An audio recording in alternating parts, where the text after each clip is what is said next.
Let's make தேங்காய் chutney without தேங்காய். ஒன்றும் இல்லை, சும்மா குக்டி டிவியில் வர மாதிரி சொல்லி பார்த்தா இன்றைக்கி அவங்களோட ரெசிபி தான் வந்து செய்ய போகிறேன். கண்டென்ட் இல்லாமல் இல்லை, கோகனட் இல்லாமல் இருந்ததுனால இதுக்கு ஃபஸ்ட்டு பேனில் கொஞ்சமாக தேங்காய் எண்ணெய், வெங்காயம், பூண்டு, பச்சை மிளகாய், தேவையான அளவுக்கு உப்பு, கொஞ்சமாக பெருங்காயம் இதை வந்து ஆற வச்சு மிக்சர் ஜாரில் ஆட் பண்ணிக்கலாம்.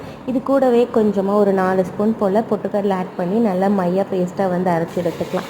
எகெயின் வந்துட்டு அதே பேனில் கொஞ்சமாக தேங்காய் எண்ணெய் ஊற்றிட்டு எண்ணெய் காஞ்சதுக்கப்புறமா கடுகு, கடலைப்பருப்பு, உளுந்தம்பருப்பு, ஒரு காஞ்ச மிளகாய், ஒரு கொத்து கருவேப்பிலை, சின்ன சின்னதாக கட் பண்ண ஒரு பெரிய வெங்காயம் இது நல்லா வணக்கி விட்டுட்டு இது கூடவே நம்ம அரைச்சி வச்சுருக்க பேஸ்ட்டையும் ஊற்றிக்கலாம்.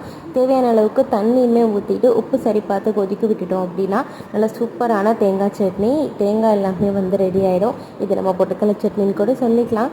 நான் இன்றைக்கி இதுக்கு மேட்சாக இன்றைக்கி வந்து வரகரிசியில் அப்பம் தான் பண்ணியிருந்தேன். ஆக்சுவலி தோசை பண்ணலான்னு தான் பிளானு, பட் அப்பமே எல்லாத்துக்கும் பிடிச்சிருந்தது.